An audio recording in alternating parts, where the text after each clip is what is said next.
затоа што имам оваа прилика денеска вам да ви го пренесам зборот. И она што се молев кога го спремав овој збор беше да Господ прво мене ми зборува. Така што јас му благодарам на Господ зашто тоа беше така. Многу пати додека пишував имав солзи во очите затоа што реално гледам што Господ прави, кој е Господ и колку е прекрасен. И денеска сакам тоа да го споделам со вас. Ке почнам сега од моментот кога јас имав 9-10 години, тогаш барем се сеќавам посвесно на себе, тогаш веќе активно размислував за целта на моето постоење. Правев математики. Што ако сум се родила порано? Што ако сум се родила покасно? Што ако сум се родила во друга фамилија? Како ќе било ако сум била во друга земја? Каде сум била кога не сум постоела? Имало ли шанси воопшто да не постојам? Се мачев. Значи не знам зашто, ама едноставно односно, а јас веќе знаев за Бог. Моите од моја 6-годишна возраст почнаа во црква и станаа христијани, така што јас веќе знаев за Бог, но се прашував за овие работи. После тоа, како што растев, друго прашање беше дали е Бог вистинскиот избор. Моите го избраа, јас нормално ги следам пошто сум дете и мене ми беше супер Бог и јас обожавав да одам во црква, но на одреден период се прашував дали моите правилно избрале? Дали ги виделе сите опции, испитале се и си решиле, еве, Бог е правилно. И затоа бев малку загрижена, но Бог ми даде мир подоцна дека, добро, тоа е тој, тоа е вистинскиот избор. Со текот на времето, потоа почнав да мислам за гревот. Бев свесна дека постои гревот, дека јас сум грешна и вака, навечер се молев дури физички да ми прости Бог, пошто не знаев како Бог да ми... Дали Бог само една молитва ќе слушне или едноставно треба да направам нешто за Бог да ми опрости. И си имав евалуацијски систем на гревот. Значи, ако сум направила нешто многу лошо, ќе си добијам лоша казна. И така, јас си ги градирав некако моите гревови и ако нешто лошо ми се случеше, јас си знаев. Тоа е зашто пред 2 недели нешто направив и си мислев, гревче е казна. Според гревот и казната.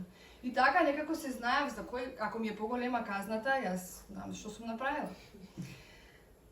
Но како што растев и тоа го надминав, и станав тинејџерка. И веќе активно го следев, и му верував на Бог, и му служев, и уште тогаш и пеев. И верата во Бог за мене представуваше мед и млеко. Се што можев да замислам најдобро во мојот живот беше верата во Бог. И така и беше. И знаете, јас буквално мислев дека мене никогаш ништо лошо апсолутно нема да ми се случи, зашто јас верувам во Бог. Плюс се молам, пеам, се кам за моите гревови. И си мислев, добро, јас сум под Божја заштита, тоа значи дека сега и да пробам да летам, знаете, ангели одма ме фатат. И како и многу христијани, ние забораваме дека гравитацијата се однесува на сите нас, мислам, или физички закони, дека ние сме во нормално физичко тело, ние не можеме играчка да си играме со Бог, но јас бев од тај некоја полетна вера и си мислев, сега, дури сакаш да се покажеш со Бог, не виж, Бог што може да направи, сакаш да виж. И некако, проблемот е што после некое време нормално, животот стана потежок, дојдаа потешкоти, дојдаа некои страдања, нема ништо конкретно, освен тоа што едноставно сите се соочуваме со страдања, тешкоти, и тоа ми беше мене шок. Чекај се, малце, како се јас се молам, јас верувам на Бог, Бог убаво јасно кажува во писмото, јас ќе бидам со вас до свршетокот на светот, јас сум тој што ве чува, јас сум тој што ве пази, и сега одеднаш мене ми се случуваат лоши работи. И тогаш бев многу збунета за тоа што значи веќе мојата вера во Бог. Искрено се нишаше мојата вера во Бог.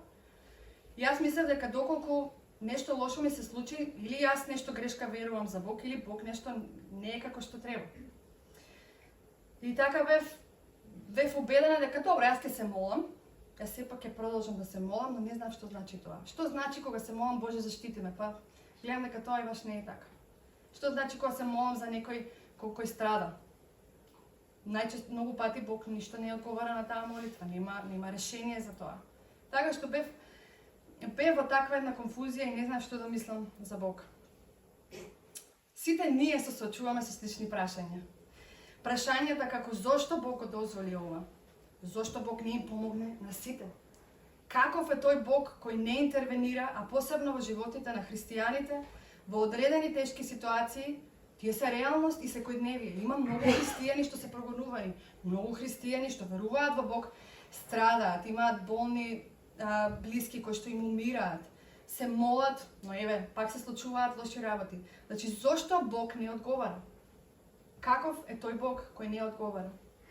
Дури во нашиот фолклор, македонскиот, се открива главната тематика на нашата историја, а тоа е страдалнички живот.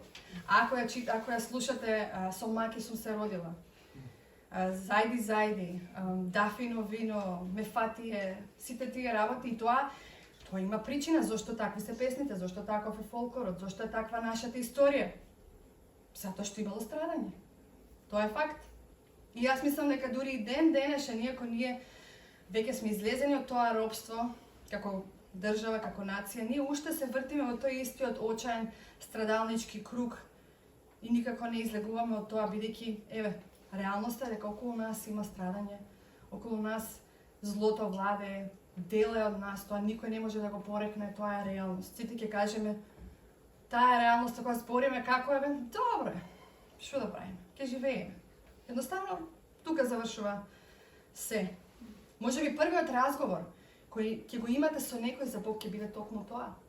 Ќе ве праша, добро јас, што да правам со ова? Супер, Бог е добар, Бог е ова, Бог ме сака. Што да правам со ова? Мене ми е реално, јас страдам. Што да правам со тоа? Пред некој ден јас добив мејл од еден човек со кој се работувам за вокали, не го неам запознаено никогаш, човекот од Германија, но дознавме дека и двајцата сме христијани. И после многу муабет свативме дека и тој студира теологија и дека јас студирам теологија. Наместо за музика зборавме повеќе за теологија последниве неколку разговори и тој вели, добро, супер, шум се теолог вака, и ми постави неколку прашања. Дебата нормално да имаме, да дискутираме на таа тема и едно од прашањата беше, вика, прочитав една книга дека Бог е доктор на сите или лекар. Вели, ако е така, зошто не ги исцели сите?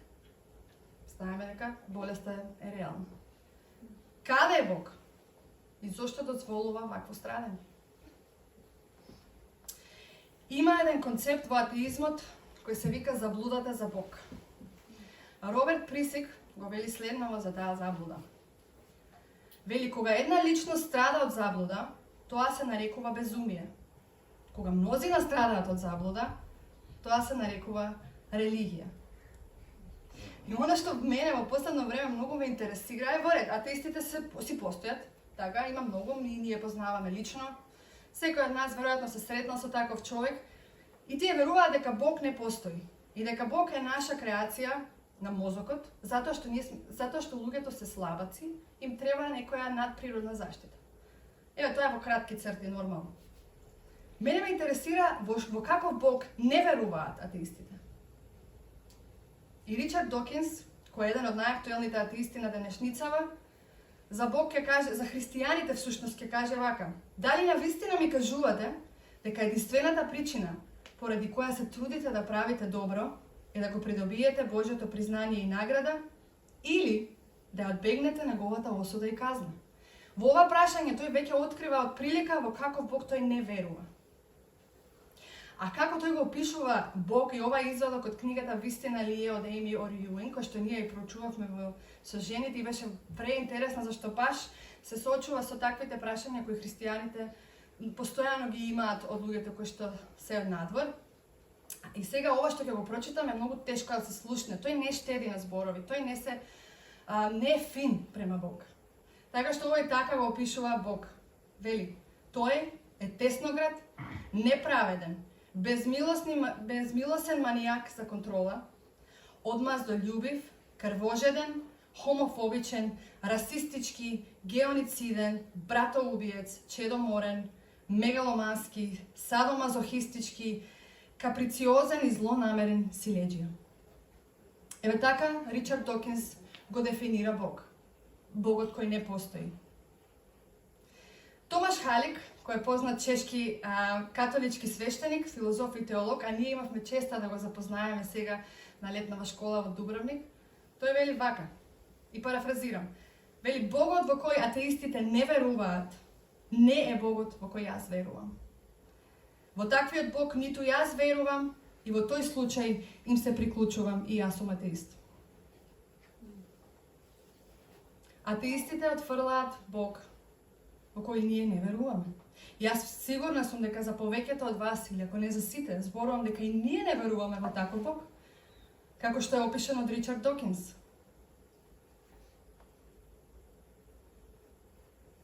Но во каков Бог веруваме? К.С. Луис во книгата Проблемот со болката вели дека, бидејќи тој бил исто така порано атеист, додека не се обратил во христијанската вера, и тој вели доколку некој го прашал, додека бил атеист, зошто не верува во Бог, неговиот одговор би бил: погледнете го универзумот во кој живееме.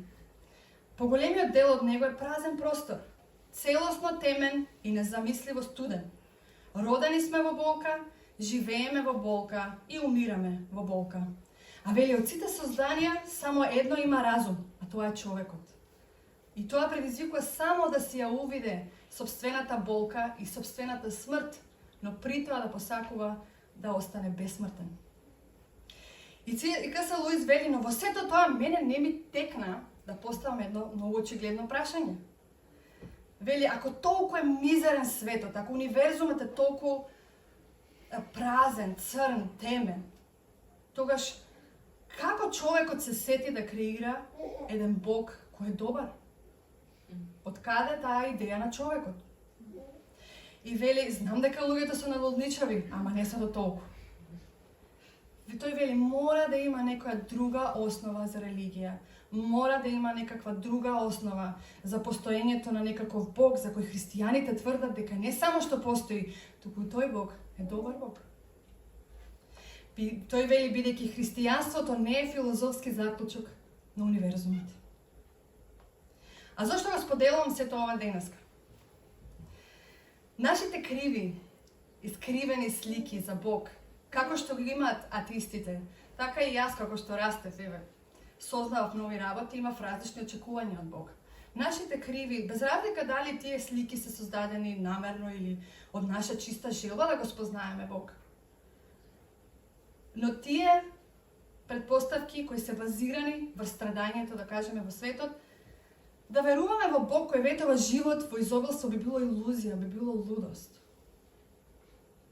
Таа неправилна слика за Бог создава искривени и неправилни погрешни заклучоци за Бог. Човек може да си создаде слика за Бог која најмногу не му одговара и тоа да биде Бог кој е прилагоден на неговите себични и на неговите земни индивидуални потреби. Доколку Бог представува услуга, ние ќе очекуваме Бог да чисти се пред нас и ние да си уживаме. Ние се движиме, хоп, препрека, не сме да стигне до Фани, не сме да стигне до никого, она е моје дете. И видите, во абстрактна смисла, Бог и се грижи за нас. Но ние очекуваме, јас очекував ништо лошо да не ми се случи. Хана, која беше 4 години, ја болеше уводо, и таа многу се нервираше и плачеше не затоа што ја боли уводо, туку затоа што сега не може да се ужива. Значи, буквално 100 пати не го кажа тоа. Сега се нервирам зашто ја не можам да се уживам, сега ме боли. И ние така се замислуваме, јас исто така, сакам да се уживам. Не сакам да се замарам со лошите работи, не сакам да ме допре тоа. Во Библијата исто така има многу страдање. Дел од псалмите се плач кон Бога за избавување. Плач и прашање. До кога, Господи, вака? Од крајот на земјата викам, нема одговор. Очај. Псалмистот бара. Јов, Јосиф, Давид, Павле, и не можам да ги набројам сите, затоа што страдањето е многу присутно во Библијата, ако само малку сте читале. Што и да сте прочитале, всушност има страдање. Рековме не веруваме во Богот на Ричард, кој што тој не верува, но каков Бог веруваме? Денеска ќе читаме од Јован, и интересен е начинот на кој Јован го пишува Евангелието. Тој самото Евангелие, ако приметите, го започнува во Јован 1.1, започнува со стиховите. Во почетокот беше Словото, и Словото беше во Бога, и Словото беше Бог. Ако ова ли звучи познато, тоа е затоа што така почнува Библијата со овие стихови. Во Битие 1.1 почнува во почетокот Бог ги создаде небото и земјата. И неговото Евангелие, Јовановото, е есхатолошко. Тоа значи дека тој најавува нешто ново. Нешто ново што ќе се случи на крајот од времето. Нешто ново кој ќе се случи во еднината. И тој всушност овде кажува дека Исус е зачетокот на се. Како што на почетокот Бог ги создаде небото и земјата, сега тој вели, во почетокот беше Словото и Словото беше во Бог, бидејќи сега Јован ќе пишува и ќе зборува за тоа кој е Христос. Тој го најавува и додека кога Бог го создаваше човекот на почетокот на светот, таму беше Исус, бидејќи Исус е зачетокот на се. И сега Јован го најавува Месијата. Месијата е тој кој што дојде да го избави светот. Израелците си мислеа да, ние го чекаме Месијата, тој е оној кој што ќе го избави Израел и оној што ќе седне на тронот. Тие Месијата не го очекуваа да дојде и да страда. Тие и затоа не го прифатија. Тој требаше да биде цар и само Израел да го избави. И сега одеднаш Јован дава една нова идеја дека Исус не само што ќе го избави Израел, ќе го избави и целиот свет. Сакам да го прочитам текстот за денес и централниот стих е Јован 10:10, а јас ќе читам Јован 10 од 7 до 11 и еве да слушнеме во каков Бог веруваме, да видиме како самиот Бог нам ни се објавува во овој текст. Значи, Јован 10, 7 до 11. Тогаш Исус пак им рече: Вистина, вистина ви велам, јас сум вратата за овците. Сите колку што дојдоа пред мене, кратци се и разновојци, но овците не ги послушаа. Јас сум вратата, кој ќе влезе преку мене, ќе се спаси, и ќе влезе и ќе излезе и пасиште ќе најде. Крадецот доаѓа само да украде, да убие и погуби. А јас дојдов за да имаат живот и да го имаат во изобилие, се извинувам. Јас сум добриот пастир, а добриот пастир си ја полага својата душа за овците. Амин. Ако ја читате цела глава, овде ќе видите дека се однесува на Исус како добриот пастир. Самиот Исус ни се најавува така. Самиот Исус се најавува на израелците дека вели јас сум добриот пастир. Тој се најавува на јудејците, но тие не го разбраа. И веќе во овој дел народот се фрустрира затоа што не сваќа, чекај се, а овој ли е Христос Месијата? Кој е овој? Предходната глава Исус го исцели слепиот и настана цела дебата околу тоа, фарисеите не беа среќни со тоа што тој го изјавуваше и сега доаѓа една таква приказна за добриот пастир. Што да веруваат? Тие дури се обидоа и да го каменуваат на крајот од оваа глава. Но мнозина и му поверуваа. Зошто Исус ја користи оваа алегорија дека е добриот пастир? Да видиме што значи да се биде пастир. Кога пастирот ги пасе своите овци, тој ги поведува на зелени патишта. Тој ги носи таму каде што има храна. И тој најдобро знае каде се тие пасишта и што им треба на неговите овци. Бидејќи пастирот поминува многу време со своите овци, тој лично ги познава нив. Тој знае како се викаат, ги вика по име, ги знае нивните карактери и тој не оди позади нив да ги бутка и да ги води, туку тој оди напред, а овците да може да го следат неговиот глас. А овците исто така го препознаваат својот пастир, каде и да се, и дури многу пати се случува стадата всушност да се мешаат, повеќе стада, и оно што е интересно е дека овците си го слушаат гласот на својот пастир, и тие си го следат, и воопшто нема збунка тука која овца кај треба да оди. Пастирот исто така стражари навечер, да не дојде напад кон овците, сака да ги заштити своите овци. И тој бдее над нив, зашто сака да се згрижи. И тоа Исус вели, јас сум доаѓам како пастир ваш, не како крадец, не како оние кои доаѓаат и сакаат и се духовни убици, кои сакаат да се лажни учители. Туку јас доаѓам како ваш пастир, кој се грижи за своето стадо. И сега тој пастирот и во 10 стих вели, но дојдов за да имаат живот и тоа живот во изобилство. Исус дојде да вдахне живот во стадото и во црквата. Живот вклучува се што е добро, ама што мисли Исус по тоа да имате живот, но во изобилство? Каков е тој живот во изобилство? Во оригиналот зборот изобилство буквално се преведува како прекумерно. Исус не само што дава живот, тој сака да го даде прекумерно. да даде нешто подобро и повеќе од она што ние го очекуваме. Како и најдобро да замислиме, нашата најдобра варијанта за животот, Исус вели, а јас од тоа сакам уште подобро да ти дадам. А што значи тоа? Како може да имаме живот повеќе од живот? Исусовиот дар ја надминува нашата замисла, бидејќи тој дава живот со придобивка и со полза. А тоа е вечниот живот, е живот во изобилство, живот плюс уште многу повеќе. На крајот од овој текст, тој ни вели дека ја полага својата душа за своите овци, а како може добриот пастир да го заштити своето стадо и да го даде и да ја положи својата душа за своите овци. Исус пострада на крст за нашите гревови и крвта негова беше пролејана. Тој не остана туѓ на човечкото страдање и болка, и кога тој се отелотвори и стана човек, тој во себе го зеде сето страдање, сето зло кое што ние можеме да го замислиме на светот, кое што постоело, постои и ќе постои. Исус дојде, добриот пастир дојде, отиде на крстот и сето тоа падна врз него и тоа доброволно. Христијанин е личноста која се влюбува во Богот кој што самиот пострадал. Но ако страдањето на Исус беше крајот, тогаш ќе немавме никаква надеж и никаков живот, а камоли во изобилство. Но тоа не беше крај. Исус воскресна. Преку неговото воскресение ние денеска имаме пристап до вечноста. Животот во Еденската градина, кој што ни опишан во Битие, и каде што Адам и Ева беа со Бог во прекрасно совршено заедништво без грев, е одслик на тоа каков однос и каков живот Бог има замислено за нас. Живот во изобилство. Тоа е градина со секакви плодови, но најважно од се прошетката со Бог. Заедништвото со Бог што беше во таа градина.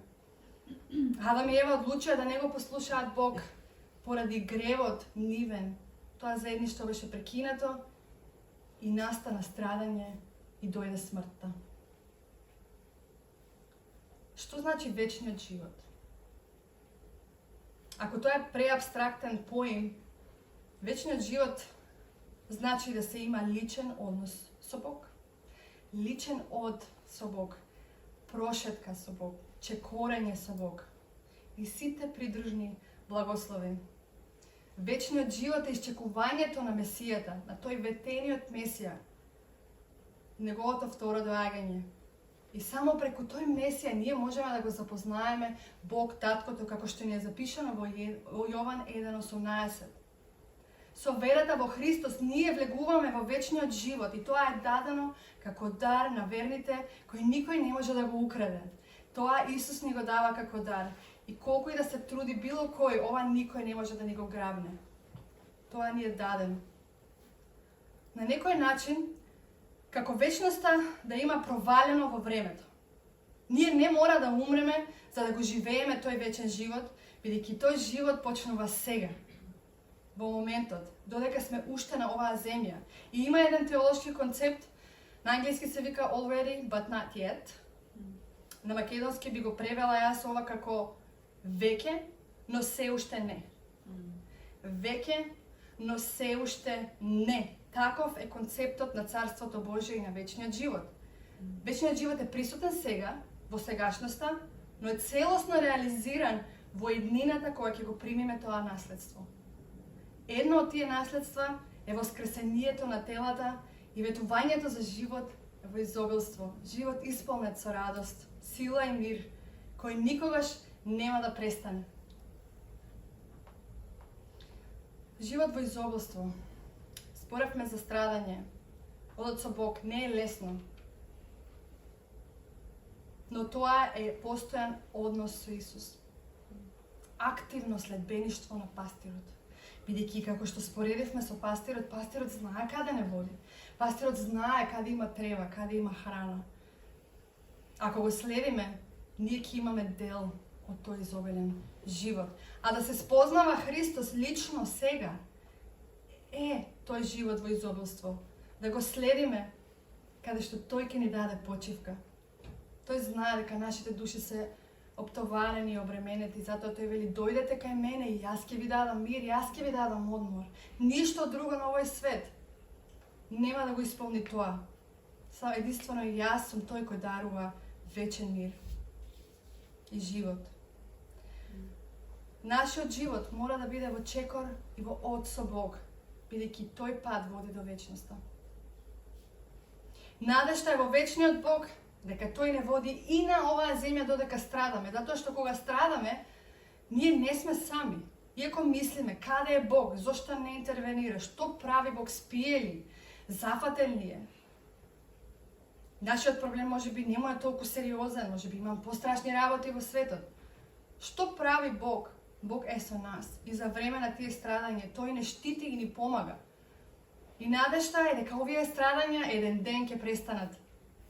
Дека во вечноста ќе нема ниту плач, ниту болка, како што тој ни вети, и ќе живееме во совршено заедништво со Бог. Тогаш единствено ќе се радуваме во Него и тогаш единствено ќе живееме живот во полнота денес, сега, на овој свет. Не чекаме да умреме, не чекаме еден ден и сега да страдаме, да мизеруваме, да преживуваме. Сега, уште сега ни е даден овој живот во изобилство и во полнота, заради верата во Него. И во таков Бог веруваме, во добриот пастир, кој се дава за нас. И кој што, иако ние бевме непослушни, тој ни даде шанса повторно да дојдеме во заедништво со Него и да примиме вечен живот. И да примиме живот во изобилство. Во Матеј 6:33 вели вака: барајте го најнапред Царството Божјо и се друго ќе ви се придодаде. Зарем Господ нема да се погрижи за се што ни треба? Зарем тој веќе не се грижи? Но ако надежта е во работите, а не во Него, тогаш ние ќе бидеме разочарани и ќе немаме дел од животот во изобилство со Него. Апостол Павле, кој самиот многу пострада за Исус, ако ги читате неговите посланија, ќе видите дека колку пати заврши во затвор, беше прогонуван. Тој копнееше за Исус и во тие најтешки моменти, и тој во Филипјаните 3:8 вели вака: затоа сметам дека и се друго е загуба спрема преважното спознание на Христос Исус, мојот Господ, поради кого се одреков од се и се сметам за отпад, само за да го придобиам Христос. Зарем има поголем дар и поголема придобивка за една душа и за нас? Павле вели: јас од се откажав, дури го сметав за невредно, за отпад, за ѓубре, во споредба со тоа што јас го добивам кога го придобивам Христос. Ако очекуваме совршен живот без маки на овој свет, нема да го добиеме. Страдање ќе има и Павле ќе каже исто дека сите страдања на овој свет се ништо во споредба со славата која што Бог тек ќе ни ја открие. А Бог е најзагрижен за нашата душа. Секако дека го чувствуваме и ова земно делување Божјо. Бог е активен, Бог е тука. Самото тоа што седиме во овој столчине, дишеме, затоа што знаеме се што Бог направил за нас, е доказ дека Бог активно делува, тој е вклучен, тој е дел од нашите животи. Но вечноста го надминува овој свет. И Исус копне е вечно да бидеме со Него, а тоа почнува уште сега. Веќе, но се уште не. Вечноста е сега почната, но уште не е во целост реализирана. А Исус знае какви изобилства не чекаат таму. Тој знае каква трпеза ни има спремено. Тој знае какви пасишта има таму за секој еден негов следбеник. 1 Коринтијаните 2:9 вели повторно Павле: она што око не видело, уво не чуло, ниту на човек на ум му дошло, тоа Бог го приготвил за оние кои го љубат. Како ветување. Не би требало да сакаме ништо повеќе од ова. Се што може да придобиеме на овој свет е милливо. Сите богатства, сите угледи, што и да може да замислиме, што и да ни лежи на срце, што и за нас да представува живот во изобилство, е надминато со таа вечност која Бог ни ја дава. Ако ја знаете Кори Тен Бум, таа е една прекрасна Божја жена и слугинка која што за време на Втора светска војна, бидејќи ги криела евреи, таа била христијанка, завршила во концентрационен логор. И таму таа искусила страшни страдања, незамисливи. Ако можете, прочитајте таа книга, навистина ја препорачувам, се вика место за криење, не знам дали ја има на македонски, The Hiding Place. Без разлика, жената има многу страдање заедно со сестра и тие се таму, ги измачуваат. Може да нема што повеќе да објаснам. Едноставно, ако сте во логор, се знае што се очекува. И таа како одговор на Ремјаните 8:35 до 39, кај што зборува за тоа кој ќе не одвои од Христовата љубов, дали страдања, дали маки на овој свет, дали глад, дали мечот, дали смртта, бидејќи заради Бог постојано не убиваат, не сметаат како овци за клање. И Павле вели, но во се ова сме повеќе од победници, надмокно преку оној кој не возлюби. И сега Коритен бум е таму во тој логор, тие страдаат и е ужасно. И сега она вели вака. Ќе погледнев како Беци, таа сестра, која што на крај умира во логорот. Ќе погледнев како Беци чита, гледајќи светлото како скока од лик на лик. Повеќе од победници, како што вели Павле. Ние сме повеќе од победници. Таа вели, тоа не беше желба, тоа беше факт. Ние го знаевме тоа, ние го искусувавме секоја минута. Сиромашни, омразени и гладни. Таа вели, ние сме повеќе од победници. Не ние ќе бидеме. Ние сме сега во ова страдање. Животот во Равенсбург, каде што беше логорот, беше вика на две нивоа, взаемно невозможни. Првиот е реалниот надворешен живот кој стануваше се поужасен секој ден. Другиот живот што го живеевме со Бог стануваше се подобар и подобар. Вистина врз вистина, слава врз слава. Тоа доаѓа од личност која што многу пострадала. И незината најпозната изјава нема јама која подлабока од љубовта на Бог е всушност изјава на сестра и Беци, која што ја кажала Кори, кажи им на сите тие ки не веруваат зашто ние бевме таму. Ние бевме во таа јама. И сега сведочиме од длабочината на таа јама дека Господ е љубов и дека нема ниту една јама која е подлабока од љубовта на Бог. За ваков живот во изобилство копнем јас. За каков копнеш ти? Дали она што светот има да го понуди, собирање на материјални добра, успеси, здравје, углед, што и да е? Дали е тоа изобилен живот? Дали сум спремна страдањето за Христос да го сметам за придобивка, како Павле? Како од денес мојот живот ќе се промени и дали ќе се промени? Знаејќи што е животот во изобилство, кога одиме, се навраќаме на ветувањата на добриот пастир. Исус вели, јас сум добриот пастир. Јас ќе ви дадам живот во изобилство. Јас сум изворот на сето тоа. Дали веруваме дека Исус на вистина се грижи за нас и покрај нашите тешкоти и нашите предизвици? И дали му веруваме на неговото ветување дека тој нема да не остави? Дека тој е со нас, додека ние страдаме. Тој самиот пострада и тој сочувствува со нашето страдање. Дали можеме преку милоста на Бог да ја видиме трпезата која Бог е спремил за нас?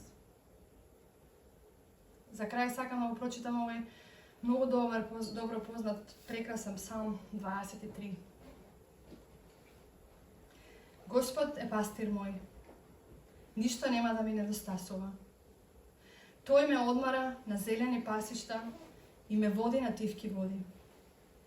Ја закрепнува душата моја, ме води по патот на правдата заради името свое. Кога би тргнал и по долината на смртната сенка, нема да се исплашам од злото, зашто ти си со мене. Твојот жезол и твојата палка ме успокојуваат. Си приготвил трпеза пред мене.